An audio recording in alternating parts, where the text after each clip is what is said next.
And it just became this standing ability to communicate directly to all staff, and to be able to shift and shape the culture of the school and the mindset of our collective school community. And we talked about, are you working out? Why not? If you're not, if we care about our health, then we have to take action about that. All the way to, are you communicating with your parents about how students are doing in your class, the good things and the things they could work on? That was a great, and it does take time, but I would say it's well worth the investment of time to write it. And now I actually record it as an internal podcast that they can listen to instead of reading it, to save them some time again. No time, no tools, big expectations. How do you transform school culture without derailing the train? Answer: little wins that bring big changes. The Flywheel Effect. Harnessing the power of momentum to create a school culture that celebrates change and drives itself. Hello and welcome. My name is Jordan Pruitt. I'm here with my co-host Anna Murphy. We are both former educators, now working with the Live School team to support your school's culture vision. Our show focuses on all the opportunities for little wins that can create big changes in school culture. The Flywheel Effect is all about sharing stories of admins, school support staff, and other educational change agents that have succeeded in their initial lifts and have created cultures that have so much momentum that they grow and improve exponentially. Today, we're joined by Dr. Anthony Tyrkala He's the principal of the City of Excellence School in Aventura, Florida. So, Anthony, I'm going to hand it off to you so you can introduce yourself a little bit more and tell us a little bit about your school. Awesome. Thank you so much. It's a pleasure to be here, having this conversation. Like you said, my name is Anthony Tyrkala. I'm principal here at Aventura City of Excellence School, or ACES. We're a K through 8 charter school located halfway between Fort Lauderdale and Miami in the city of Aventura. We actually have a charter that's owned by the city of Aventura. So the city of Aventura runs our school, which is a little bit unique. And we're part of the larger Charter Schools USA network. And so we're one of the schools within Charter Schools USA, or CSUSA. About me, I grew up in Tampa, Florida, went to the Army right out of high school. And I was an air traffic controller for 5 years in the Army, and then decided I really wanted to pursue education. I got a bachelor's in history and then a master's to teach social studies. And then I moved down to South Florida and started working here at this beautiful school as a 7th grade civics teacher. And from there, I got my doctorate in applied learning sciences and a specialist degree in education leadership. And I worked from civics teacher to dean to assistant principal to principal here at this school. It's my 11th year at the school and my 4th year as principal. So it's just an awesome school culture and family community. And it's just a privilege to continue that tradition and connect with our community and our staff, and of course our amazing students. So it's a pleasure again to be here and to serve in this role. Oh, very, very cool, man. Thank you for coming on. I have really two things before I go any further and jump into our first segment. The first, it's always really cool when we talk to folks, the different school systems around the country, because you get very used to like my county or my state and kind of, the structures there. It's different everywhere. And I don't think everybody realizes that. So it's really cool. You mentioned your setup there. The other thing I do have to note, we are, so like we'll be on Apple and Spotify, but we also have YouTube channels. So like we got, we'll have some video too. You have the best background of anybody we've had on yet. Thank you. I appreciate it. So we'll jump into the first part. This part is called Be a Change Maker. And we ask everyone generally similar questions. They always go different directions because everybody's got different backgrounds.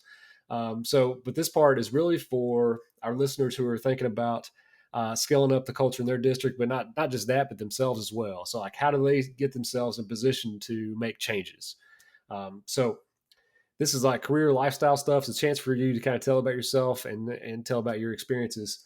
But the first part, which you went into a little bit, you talked about your first job. It was teaching civics, and I want to know kind of like your first experience in education. How did that shape how you lead now? Yeah. So in terms of my first, if I went back to student teaching, honestly, I went to the College of William and Mary in Virginia.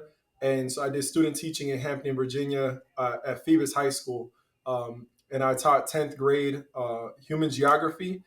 And it just, being a career changer first, I went into the Army. I had 5 years of professional life. and knew I wanted to be a teacher and educator. But then that first step into the classroom, you just immediately realize like this is my office, and everybody has their own office and people come through every now and then, but it's on me. And I always remember that, and my goal as a leader is to make sure people realize it's not all on you. Like it really is a collaborative venture. We really need to work on this together, and hopefully I can support you through all the challenges that come in this crazy field of education. And that always stuck with me really, and that's even as a student teacher. In my first classroom here, I felt the opposite. I felt the support. I knew I could go connect with my colleagues down the hall. I always say my first job, I met new people the last day of school. Here, I was teaching seventh grade, and I knew kindergarten and first grade teachers.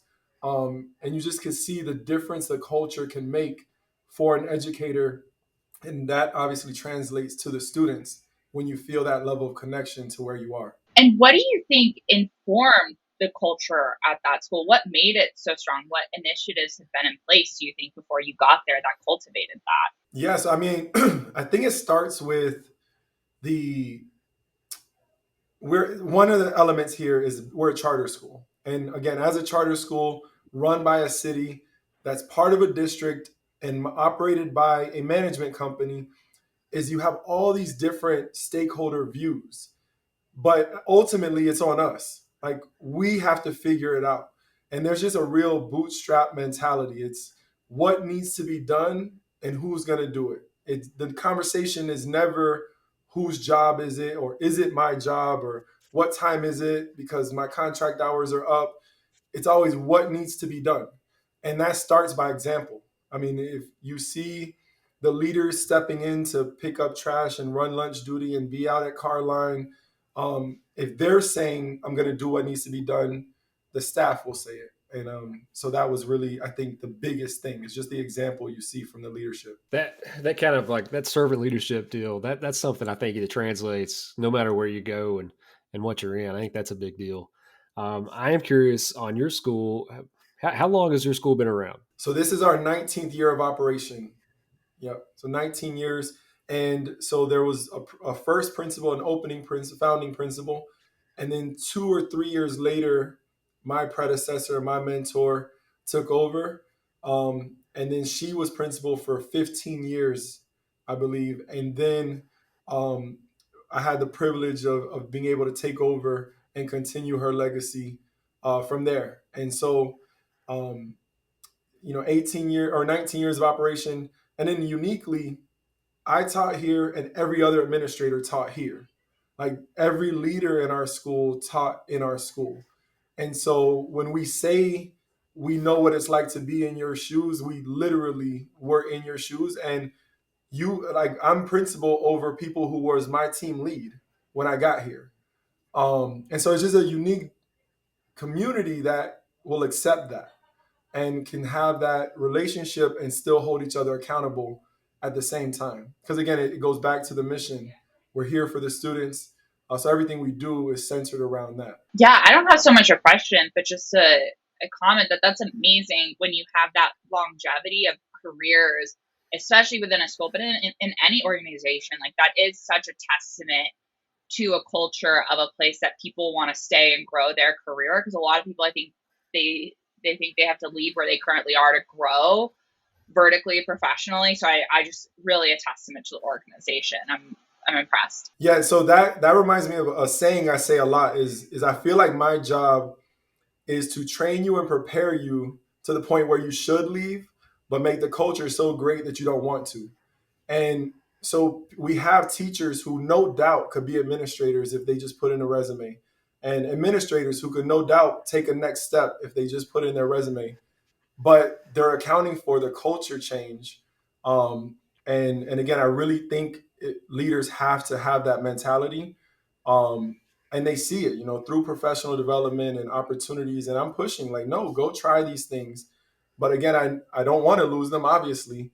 But if I do, I would feel that it's a great thing that they're taking that next step. But what ultimately happens is nobody wants to leave. I think that's how you got to be. I think there was probably a day in time where everybody didn't think that way, And the fact that you do probably goes a long way with your folks. I guarantee your staff loves that about you, and that's probably what exactly right.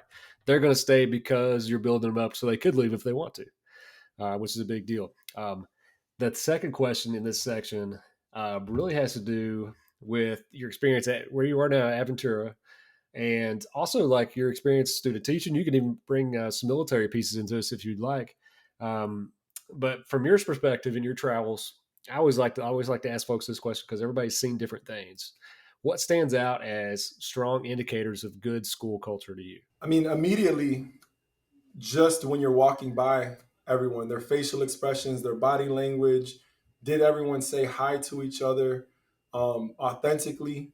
I think that's always a very immediate, clear. It starts to give you that feeling, right? You say you can kind of sense it. You feel that when you're walking down the hall. If I'm walking down the hall with a school leader, students aren't saying hi and they're not saying hi to students. I just get the feel of a disconnect, and the same with staff. And so I think that's number one, and it starts foundationally. And it's weird because we're here for kids and teaching kids, but so much about what we do has nothing to do with the teaching. It's the relationships, and so when you see and feel those relationships, clearly there's some level of culture. It doesn't mean they're going to be successful. You have to get deeper into how do they have accountability, how do they use data to inform instruction, curriculum choices, and things that all really matters to determine if it's a successful school. But for the culture, you can see and feel relationships very easy. And I think about, I mean, those relationships you talk about, what you can see and feel. I know you all use Live School. How has that been built then into, or as you're working to build it, those behavior expectations for students? How do you use those to cement that school culture? Yeah. And so that's a great example of how our school culture operates. We started using Live School because one of our third grade teachers had experience with it and wanted to try it out. And that's just if you want to try it, let's try it.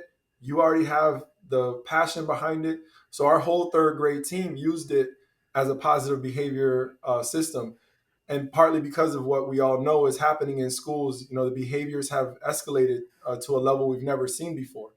And so we allow them the autonomy to create their token economy, to create the communication aspects, and to create commonality among the third grade team only. And from the success our school counselors saw and I saw and our administrators saw, we thought, how can we expand this? And so this year, we're rolling it out school wide as a first step towards being a true PBIS school, knowing that's going to be a journey that takes several years. And what I loved about it was there's just so many elements that replace other things we were doing. We're looking at if a kid's on a behavior improvement plan, we don't need a paper document anymore. We can build that into here. And so it also solved that problem of having so many systems that causes overwhelm, like I discussed. Now the teachers see the benefit of we are consolidating, we are making some alignment vertically, and the parents and students know what to expect. So we started our journey with a teacher who said, "Hey, Dr. Tyrkala, I really would love to try this," and we said yes and gave them the support, and it just turned out great. So we talked to somebody else the other day, and they were talking about um, we're talking cultures. That's what we do. But he had the concept of green light culture, of giving your folks the green light so they can be your R&D department, down the hall. And like, that's kind of what you did here with your third grade group. So they tested, they tried things out, and now you're rolling it out to a bigger scale. Which I think that is a great way to impact change, is let the folks who are excited about it, encourage that excitement and let them run with it a little bit, and you get great things that way. Um, that being said, the last one in this section, um, if you could talk to, like, we got a lot of bright folks in education, a lot of really talented people. If you could talk to them and point them in one direction and say, lift this rock, this is the piece, this is what needs addressed right now, where would you point them? Oh man, um, I would take the immediate inflation and rent and mortgage and all these prices aside. I would kind of ignore that. But that's super important right now, especially here in South Florida. Um, I would focus on time. If there was any way that we could have the time, the resources to give teachers the amount of time they deserve to do what we're asking them to do, would be incredible, right? I mean, you're asking them to grade hundreds of papers and know dozens of students, at least, maybe more as you're getting the older grades. If they had the time, I know they would use it well.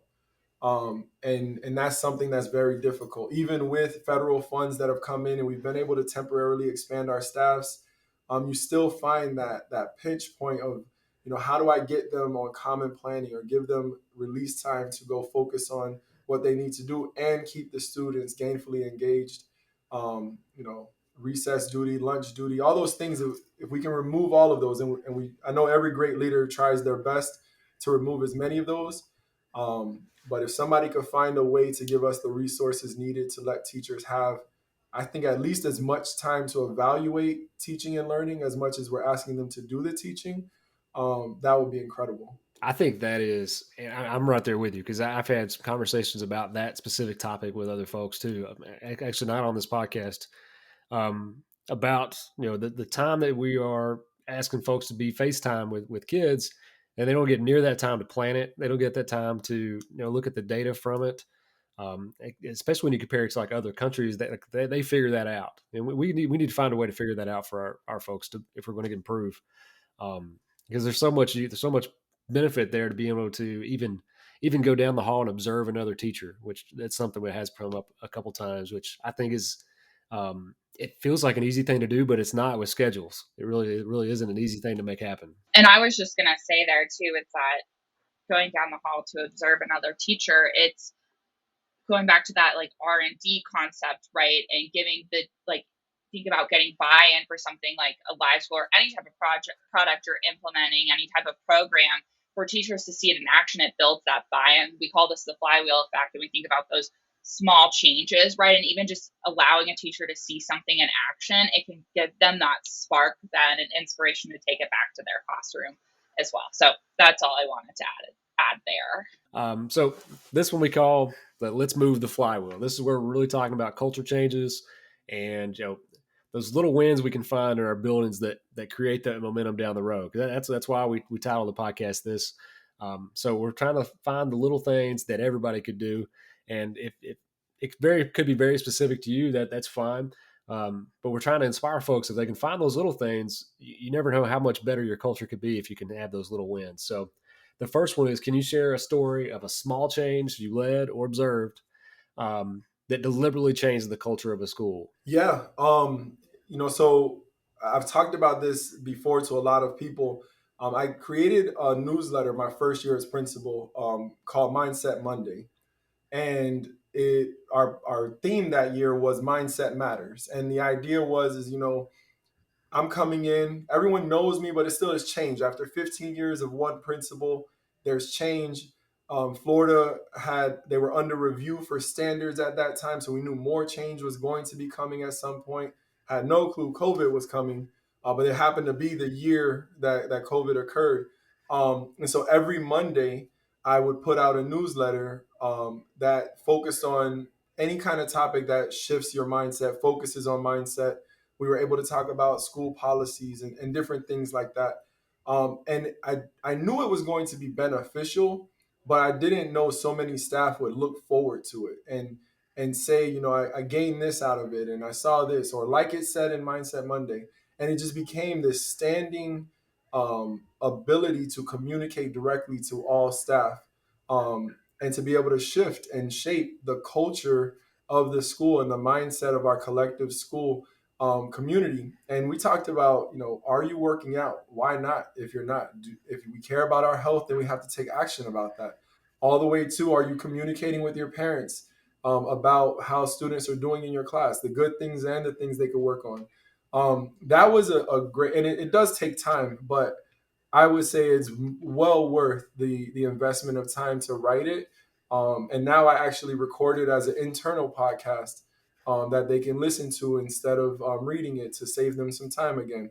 Um, so that was huge, and I even started doing it publicly and sharing a public version of it because I just really see it as a very beneficial tool for staff and for teachers and educators. It's a great way for me. And what I always tell them is I get as much out of it. Like just thinking about what I'm going to write about and writing it down, helps me stay mindful and focused in the present on what I need to focus on. So I thought that was a great way, and it's something I really saw as deliberately shifting our culture for sure. So your the mindset pieces that you put out publicly, I think that's actually how I found you. I noticed that, and I said, well, this guy's going to have some good, cool things about culture to say. I guarantee it. So I saw you put them on Twitter. That's where I found it from. Um, the idea of an internal podcast is really cool in buildings because with a small audience and they're you're talking directly to them. That's a really cool idea. There's an elementary teacher in town that I was talking to. She wants to do that thing. She was telling me because I was telling her about our show, and she's like, oh, "I want to do that for my staff." Can you, real quickly, can you tell how hard it was to get going? Like, It could not be easier, especially if you know it's an internal community and it's on Spotify. Like they listen to our podcast on Spotify. I use Anchor. I literally use my phone. I go into the car every Sunday evening. My neighbors probably wonder what I'm doing. Get in the car because it's super silent. And I just hit record and read the newsletter, but I try to obviously make it more conversational and press stop. And I give it a title, and 2 minutes later, it's on Spotify, and I get the link and email it out with the newsletter.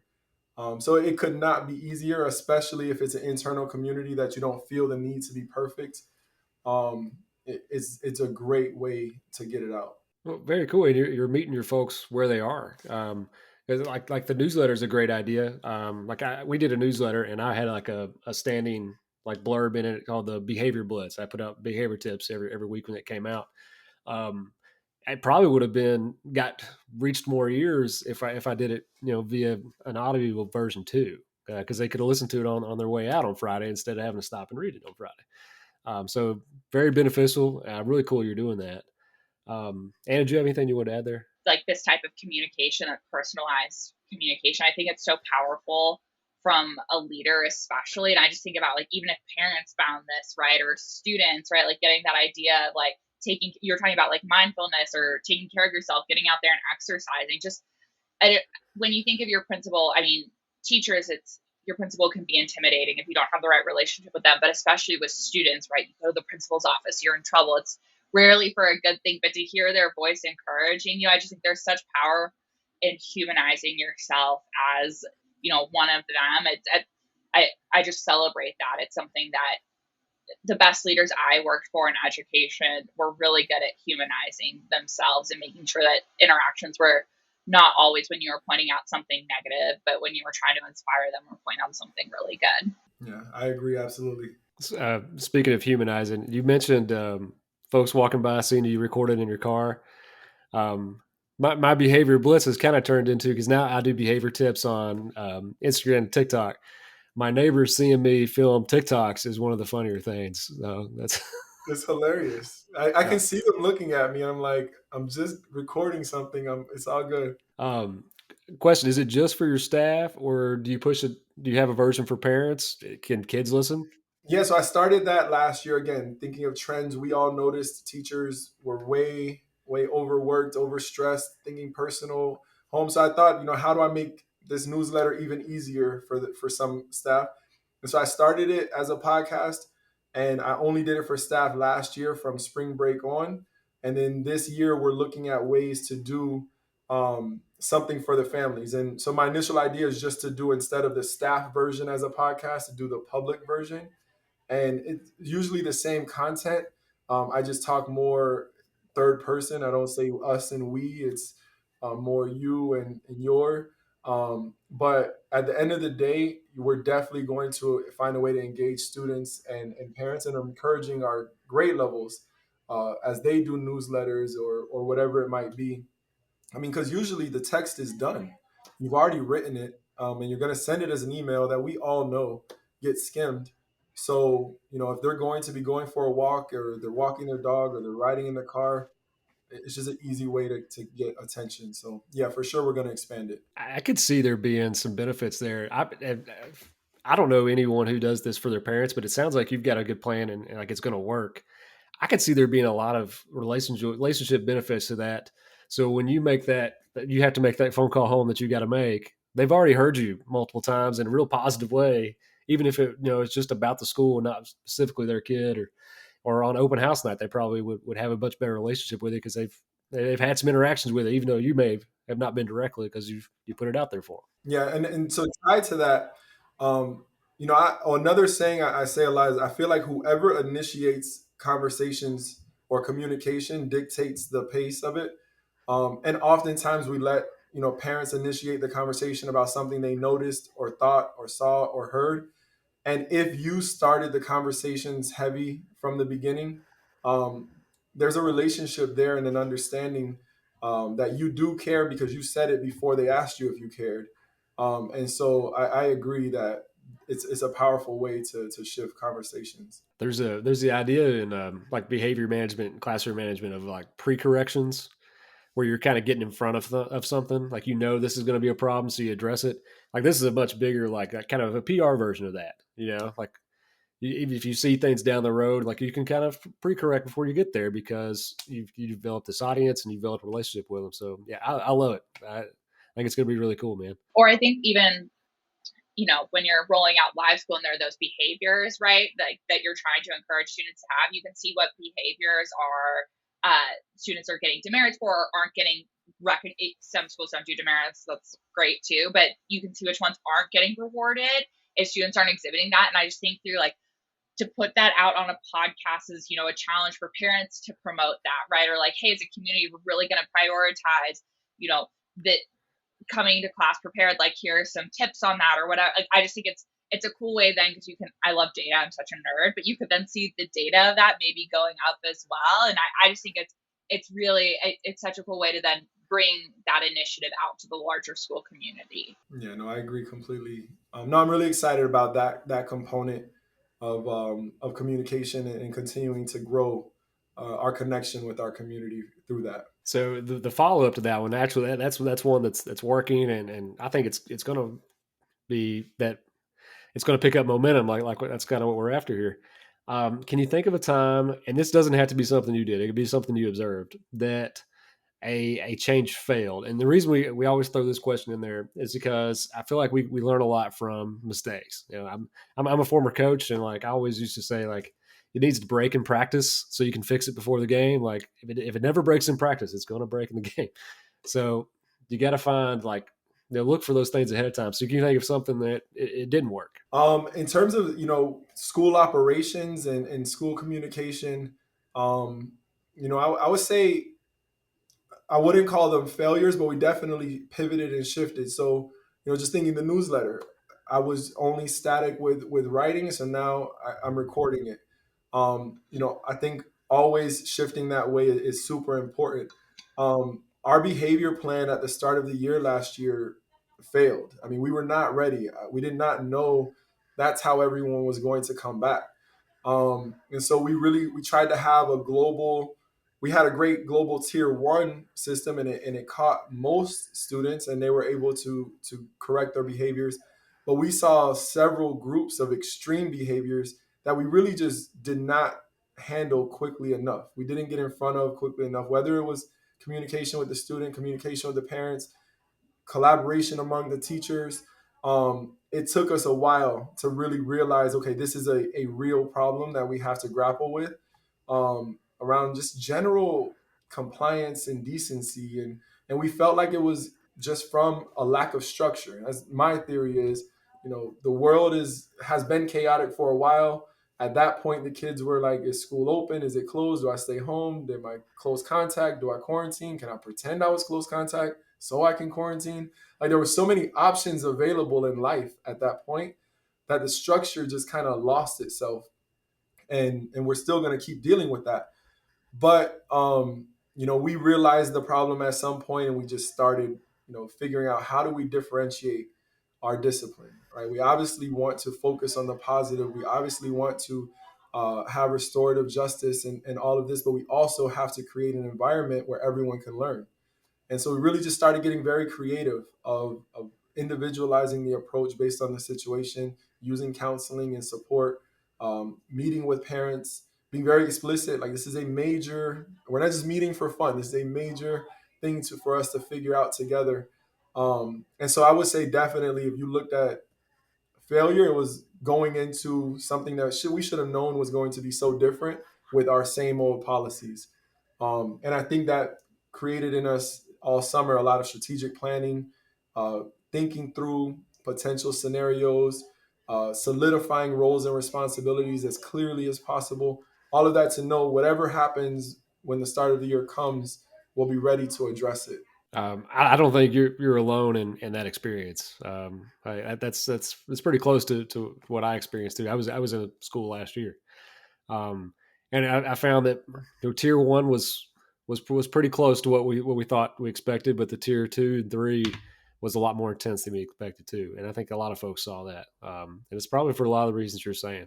I'm kind of curious I mean, for now, I'm opening it up to both of you, uh, both behavior leaders. What were some of those really effective tier two, tier three interventions that you've put in place then that, maybe are a little outside of the box or not every school is using quite yet? Yeah, I don't think we created anything brand new, but we really leaned into things like student contracts, being very explicit about the behaviors we are looking for, and very explicit about the consequences for those behaviors.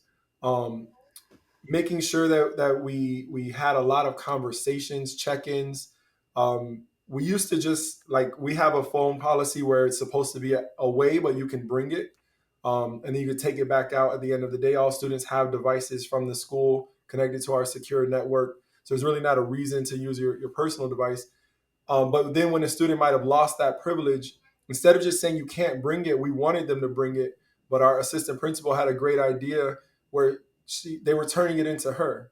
And I would often be there meeting with her as they're turning it in or picking it up. And it was just amazing, this checkpoint she had with them, to be able to just say, so how was the day going? Oh, I see your body language. Oh, I saw this note from this teacher. Great job. Maybe you can earn this back. It really, it was different. We used to, again, we would just say, don't bring it. If we see it, this consequence triggers.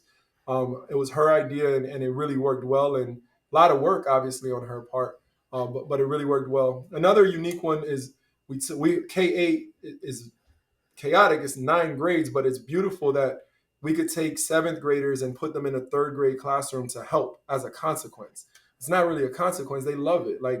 But everybody loves it. And how do you interact around 8-year-olds and not have some level of empathy and compassion and all those values we need them to have? And so they interact differently. They feel connected a little bit more. We use mindfulness, mandatory mindfulness, above and beyond what we did in the school day. Um, yeah, so it was just a lot of personalized approach, and trying to get students to really think about what they're doing. But it's adolescence at the same time. So we were always thinking, like, all right, it's not just COVID. They are also teenagers going through teenage things. But yeah, it was just really looking at every kid. What's the situation? What can we do? What do we know about them? And just not accepting. I think that's the key. Not accepting what was happening as if we can't do something to support. Yeah, and what you were saying is has a lot of the underlying principles of what I would lean on too, and that's like a lot of those kids they need relationships, and they need somebody they can relate to. A lot of times you got to be real creative in ways they can do that intentionally and with who. So like a few things I did, like a lot of folks use check in, check out. I think that's a good program. You're finding a mentor in the building, and that they check in with that person every day. That's kind of similar to what your AP was doing in a way, because they had to go and check in with her every day. So that is, I think, is good because they have a go to. You know what I mean? I like small group stuff, and like could they do small group skill stuff, similar behaviors with somebody who's leading that group that they respect, and if you've got those people, lean on them because they can do a lot of good. I love that you had them going and working in the younger kids' classrooms. That's huge because you're building empathy, you're building all sorts of cool things there. Um, and one thing I found that was something we piloted last year was, instead of, because we found a lot of the behaviors were like to get out of something, get out of class, and a lot of our go-to responses were take them out of class. So I started doing like a morning type deal, and it was more of a counseling session. We had our safe room teacher, which I don't know if you have safe or ISS. So it's in school detention is what it is. It's called something different everywhere.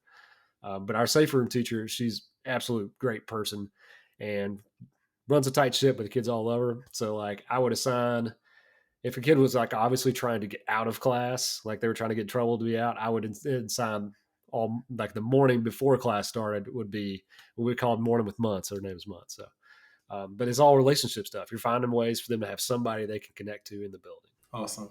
That was beautiful. That's like just kind of tying in what you were just saying. What I noticed with both of those was just they were all very relationship focused then, right? And reinvesting in that school culture at the end of the day. So I just thought that was really beautiful. So the third thing here in the like moving the flywheel. So what advice would you give educators who can find ways to improve culture that can scale and be sustained? So, and the idea behind the scale and sustains part, that's what makes this applicable to everybody who listens. So you can think about yourself as a teacher or a principal or like you're leading the district. You know, how can you take a culture initiative, make it work where you are, and take it further, and it lasts past us because we see a lot of kind of starts and stops in education. A lot of it's we have a good leader in a place and they do some great things, but then they go somewhere else and those great things stop. So how do you scale and sustain it? Yeah, I mean, when it comes to culture, in terms of creating it, it starts with just being authentic. There's no one way you should be. Um, but what you have to be is yourself so that whenever you show up, they know what they're getting.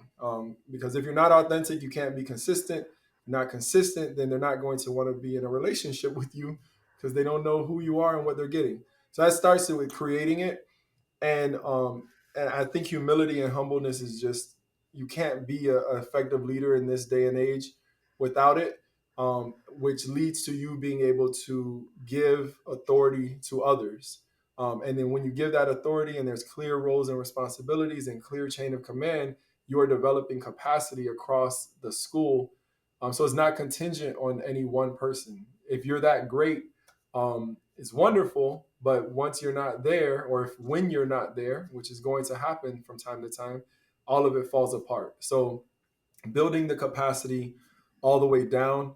And I think it just you have to have trust. You have to believe in what you're doing and who you're doing it with, and they have to know you feel that way. And so I always say you need to be very explicit in what you want, what how you're going to measure it, what's going to happen if it's not occurring, but also explicit in how you feel and why you feel that way. And so the more you do that, I just think it just develops momentum. What I find unfortunate is I think many schools who struggle, they feel they don't have the time for that. And it's not that we're fortunate, we have incredible supportive parents, incredible supportive community and government that helps us, but a big part of our success is really the trust and autonomy that is provided and the support that's provided. And I feel like the more and more a school needs to improve, the more and more there's a feeling of, you need to do it this way because I said it and this is the way it has to be done. And once we get up here, then we'll release you. But the problem is you're never going to get up there with that level of control and no two-way communication. And so for sustainability, it comes with those relationships and developing those leaders who can continue it. They'll know why you're doing what you're doing, and they'll be able to do it their way. And hopefully, within their departments, they're using your vision, but they're doing it their way, not your way. And so, again, it really wasn't you after all. It was really maybe you gave them some motivation and some inspiration, but the systems are built by the people, not by someone else. I want to tie that back to an answer you had earlier in our first segment when you talked about investing in folks so much that they can leave, but the culture being so good they don't. That your answer there reminds me of that a lot, and building up the folks who are going to be doing the work. And like I said, I was a coach. I was a football coach for a long time, and like that, the structures on like football staffs are like very hierarchical, and Like everybody wants like do coordinator, head coach things. Like they want those jobs. But I worked for a guy one time who said you always need, if you're going to do good, you should always be training your replacement. And like, because that's how the program succeeds, because it's more than like you just getting another job. It's the program gets better because you got better because you trained that other person. Which that reminded me of kind of how you answered that. So like investing in folks and delegating and building them up. So at the time when folks leave, you've still got folks who can carry on the work. Yeah, and I want to also, I come from, I played football, I played rugby, and obviously the military is structured that way. You know, you're leaving. People are moving all over the place, but from that, what doesn't get discussed enough is also there's that accountability. Also, it's not just flowers and roses and we all get along. We do all get along, of course, but we have accountability and we have expectations.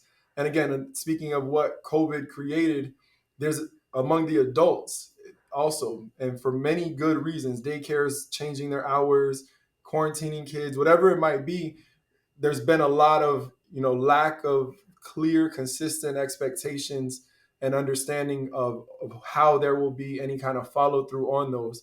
And so when you have that relationship and you've done that communication, then you can sit down and say, okay, we said this together, we agreed to this together, but this is what occurred. How can I help you make sure that we're meeting these expectations?